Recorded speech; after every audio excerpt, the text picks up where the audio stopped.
Hello, everybody, and welcome to OpenExO Live. Really great to be with you this evening for me, or afternoon, or morning, wherever you are in the world. And this week, we have Ardita with us, calling in from Toronto in Canada. And as you can see on the screen there, we have an awesome lineup of people for the remainder of the year. And you can see some folks there for the start of 2022 as well. And before we get Ardita up on stage, I do have a few messages from some folks in the community that I want to just share. And the first one comes from Lars, and he said, recently Ardita invited me to speak at the ExO and Agile conference, where I was given the chance to introduce the huge global Agile community to exponential organizations through my own personal story. What really excited me was Ardita's ability to see the very big picture of enabling the impact multipliers for everyone when bridging the Agile and ExO communities. Great example to follow in other communities too. Sending my thanks. Next is from Yaroslav. I had the pleasure of coaching Ardita as part of her ExO Consultant certification. She was knowledgeable, fully committed to the process, and a valuable presence on all our calls. Her interest in Agile, innovation, and technologies, and her inspiring entrepreneurial project were a great addition to the program. Next from MB, she says, Ardita is a kind, loyal advisor and coach to dedicated leaders and organizations who are committed to creating great change and connection to our beautiful world in need.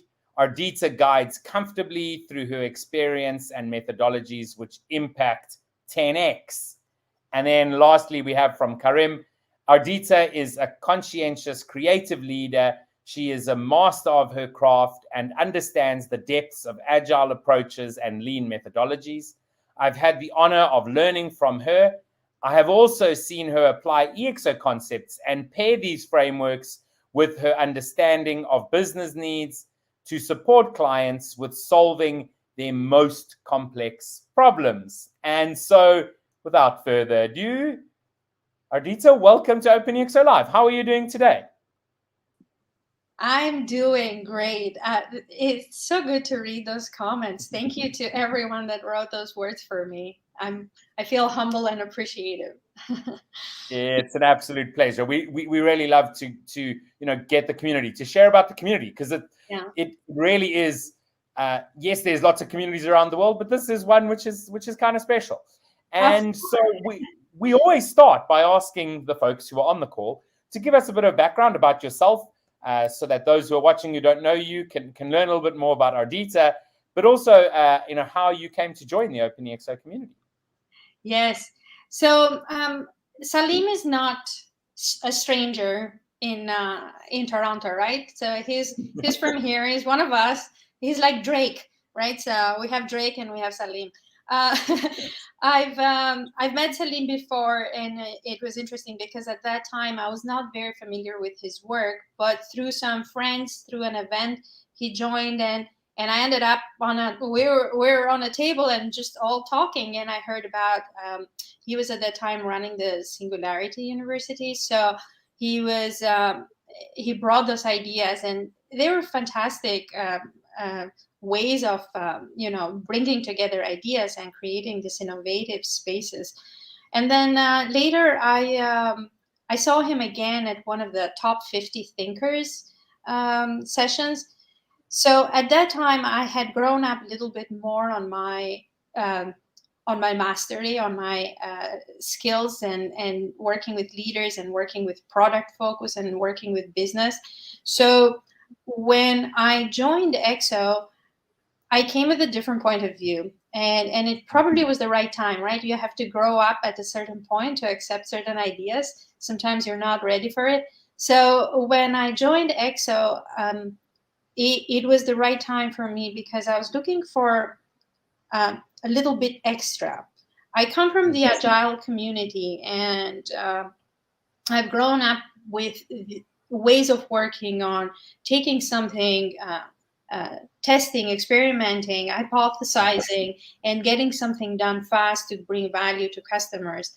However, on my role as a coach, sometimes I felt stuck, and stuck because we all know that large organizations have that resistance to change, right? Something that we all talk about, and it's something familiar for everybody in this community. When I joined ExO, I was working at a client where the CIO had actually the exponential organization book was on his recommended list of books. He had like Obama, he had his list of the books of the year that he liked, and it was interesting when I mentioned the ExO ideas to some of the people that I was working with. They said, "Oh yeah, I read the book because it was on our CIO's list." And I said, "So have we applied anything?" And they were like, "Well, some here and there, but it's hard, right? Because we're a large, big organization." So that's where ExO just opened a little door for me to see other opportunities on how to bring that disruption or how to bring people across. And I found it refreshing. I found it that, oh my God, I'm not crazy that I'm thinking things like this. There are other people that actually do think like this, and they have seen results, and they are it's something that they talk about. So I found kind of like my lost brother or sister that, that I was looking for, and it felt really like a family. I felt really at place at where I wanted to go. Awesome. That's really great to hear. Now, the one thing that, of course, is sort of central to the whole EXO model is an MTP. Yeah. And so, I love to to ask people about if they have personal MTPs or their organizational MTPs, because it's really great to understand a person, right? Would you mind sharing your MTP? Yeah, my MTP has evolved.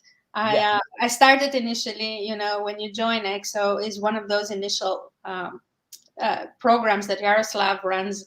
That is, check what would be your MTP. So the first initial one that I created was something about something on the lines of helping innovators achieve their purpose.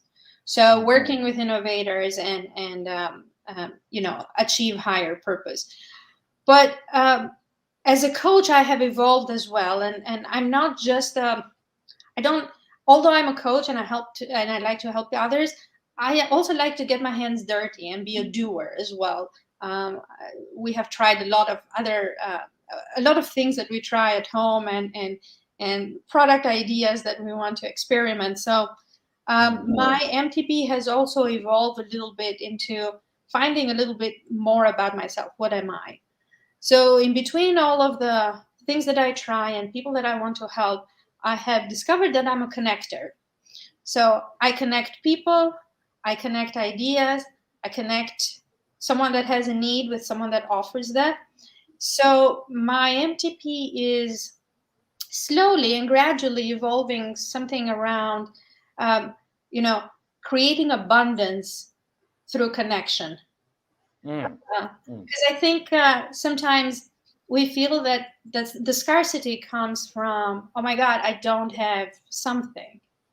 And if you are connected with someone that has that and needs someone to help with that, I think that's how abundance is now spread and is created. And we change that point of view that is not a scarce world.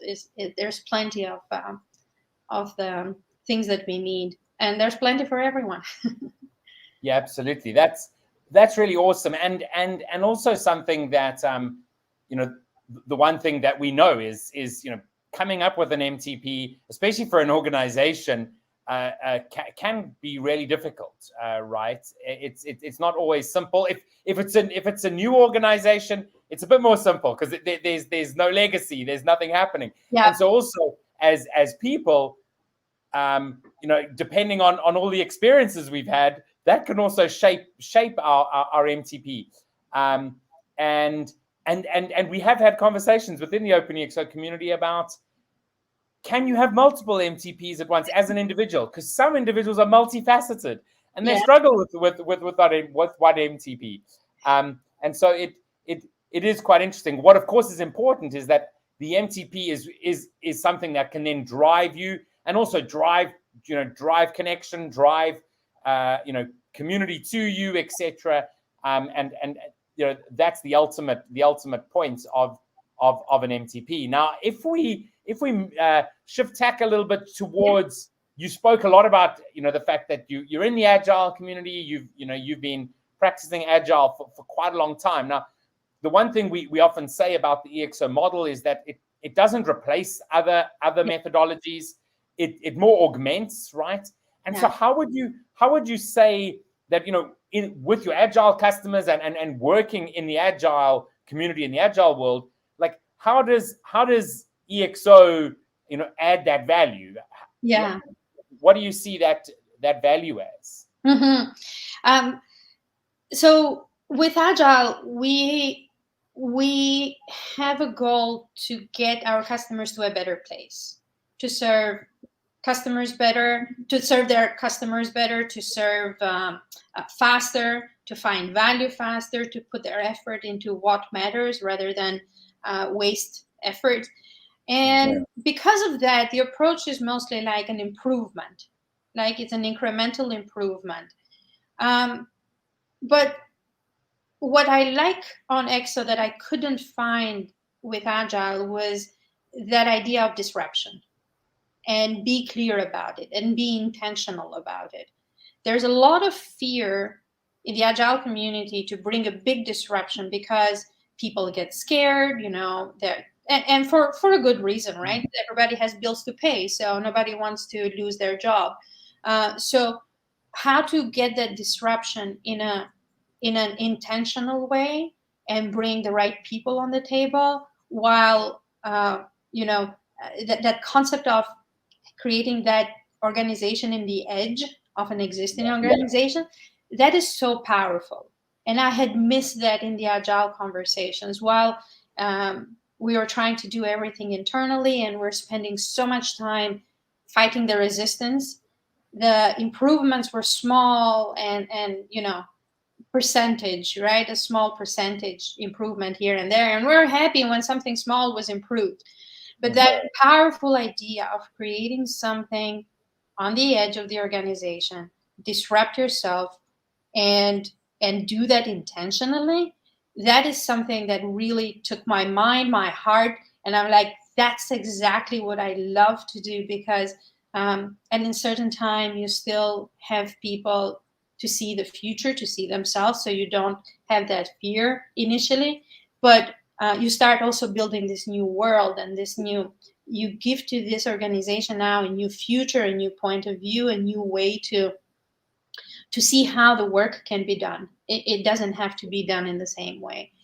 So the desire to take action, I see ExO very much like act, right? Try something, try and learn. While Agile also talks a lot about try and learn, again, is the speed or the fighting with the resistance that makes it a little slower, and the impact is not 10 times, it's 10%. No, absolutely. I mean, the thing that is vitally important, though, of course, is the fact that in implementing ExO, you have to be agile, right? So so if you are an organization that is implementing agile, you already are that one step closer. But as you've said, the corporate immune system or resistance to change, whatever you want to call it, is very real, and of course is there for a reason, right? Organizations want to be able to run programs that are repetitive, because those are the things that you can map and you can measure, and you know what's going on, and you don't want a disruption in that.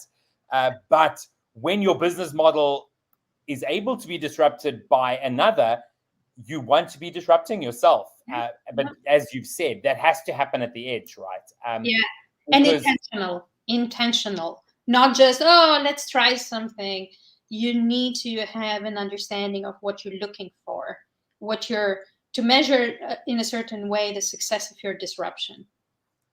No, absolutely. And the one thing that I think is really great about Agile is the whole idea of being able to build good hypothesis, yes. right? And of course, in the experimentation attributes, in the ExO model, I mean, Agile thinking is very much the type of thinking that that we say, hey, this is how you should think. But still, people really struggle with hypotheses. Now, do you have, and I know, do you have any thinking towards that?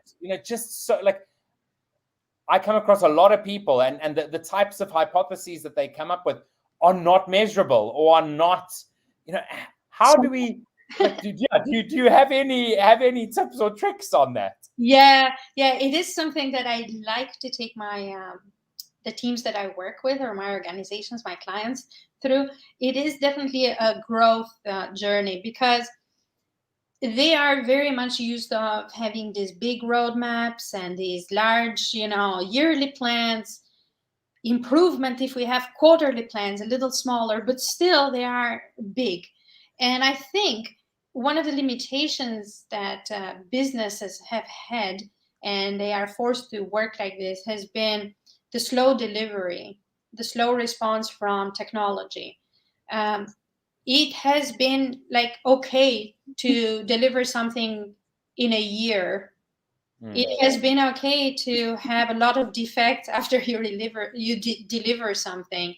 It has been okay that certain decisions were made without that strategic view ahead to enable the speed and all of that.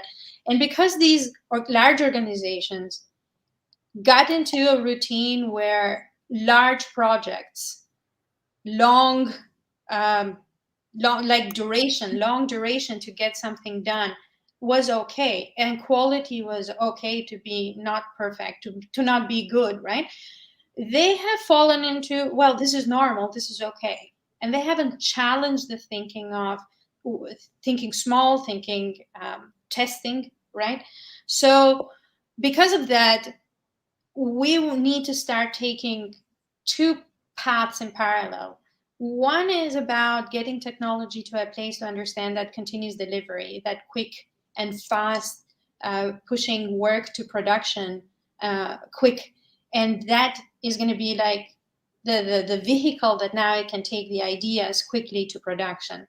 But at the same time, we need also businesses and product teams to start thinking small, because they were used to think big things and wait until something is done. But no, now we need to start thinking small, because realization is quick and you can learn fast.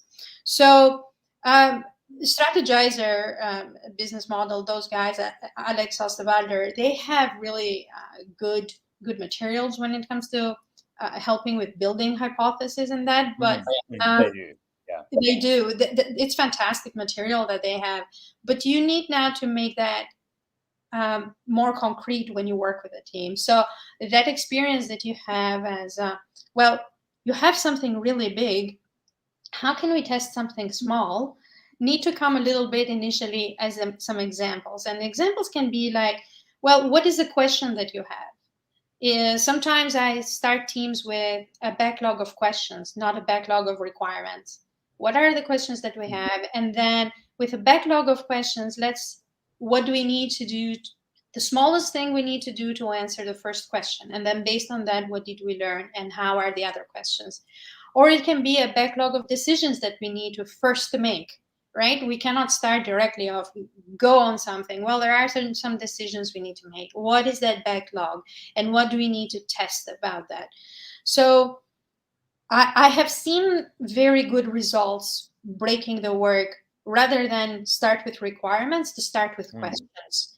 And a backlog of question has been a kind of like a breaking point for a lot of people that are in the product management to start thinking differently.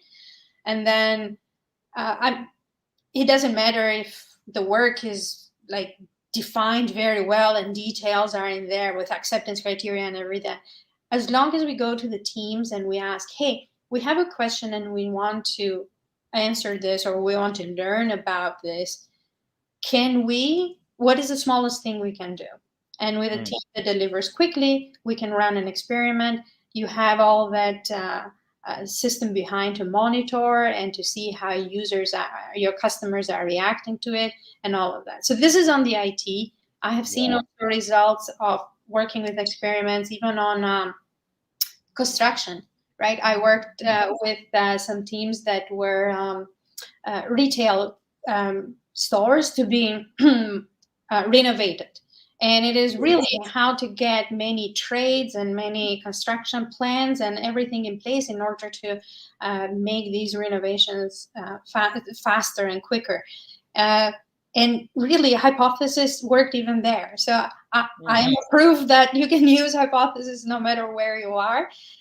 If you start with questions, if you start thinking, well, I cannot make the decision until I know something about this, so let's do something about that first, and then work slowly. It is not very accepted very well because some organizations are, again, I want to go back to, they are used to, well, give me everything, how much and when. And you need to start changing that mindset to say, let's co-create, let's collaborate. So all these attributes that ExO has, like create community, having those interfaces that we share, having all the attributes of ExO are very useful to start breaking those boundaries. Absolutely. And, I was chatting to a developer today and it's just speaking about how, when a project's coming online, and it reminds me of when I was in the pharmaceutical industry, you'd come with, here are the requirements we want, and the people didn't even know what they wanted. And so the requirements were actually wrong. And I love how you're just saying, people coming with questions saying, I feel that this, and this, and this, like, how will we do this? When could we do this? What would happen here? And having those questions then answered, then gets people to realize, oh, this is what you actually want. Yeah.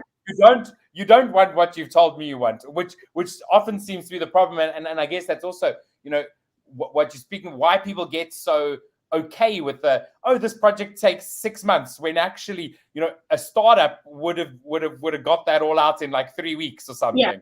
Yeah. And so super interesting that. And I have just looked at the clock and see that we've pretty much run out of time. I told you at the beginning, this is going to go by so quickly. So, we always end off just with some words from you. Like, what is it you'd like to sort of, end off with, share with the folks who are watching here and watching the recording? Yeah. If you are not in ExO community, join it. It is really a community that inspires, that gives you those ideas to, like, if you feel that you are beaten up from where you are working, maybe your organization is not supporting your creative ideas, join this community to first inspire yourself, but also to see if you can find techniques and ways to bring your message forward in the organizations that you are. Join. Don't be scared to try things.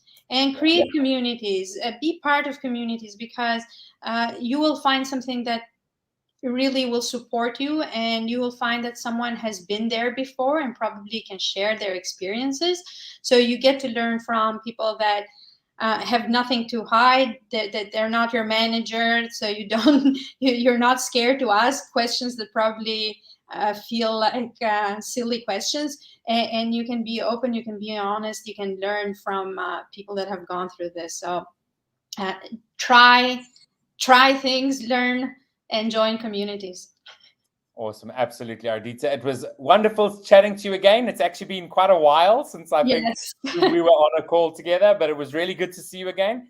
I hope that everything's good in Toronto as the winter is coming. Yeah. But thank you so much for joining us, and we'll chat to you again hopefully soon. Thank you so much for inviting me. Time went by, but I really enjoyed, and yeah, I appreciate everything you guys do with this community. Awesome. Thanks, Ardita. Thanks. Bye-bye. So great chatting to Ardita in Toronto. Thank you, everyone, for joining. We'll see you again next week.